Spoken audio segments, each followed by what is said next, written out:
কিছুদিন আগে বাংলা মিডিয়ামের এক স্টুডেন্ট মানে এক ছাত্রী আমব্রেলা বানান ভুল বলেছিল বলে তাকে নিয়ে সোশ্যাল মিডিয়ায় প্রচুর ট্রোল, হাসাহাসি, কটাক্ষ, কমেন্টস বিশাল পরিমাণে হয়েছিল। আপনাদের সকলের নিশ্চয়ই মনে আছে।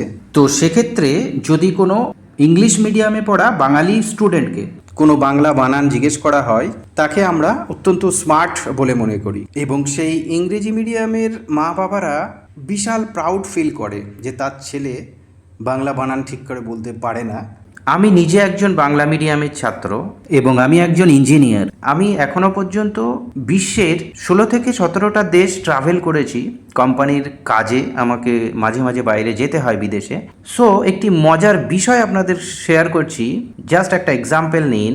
মনে করুন শহরের একটি খুব নামি ইংলিশ মিডিয়াম স্কুল, এবং ধরুন ক্লাস 12-এর সায়েন্সের ক্লাসকে ধরলাম, শহরের টপ স্কুল, এবং 12-এর সায়েন্স ক্লাসে মনে করি 100 জন স্টুডেন্ট আছে। তো এখন আমি অনেকজনকে এই প্রশ্নটা করেছিলাম।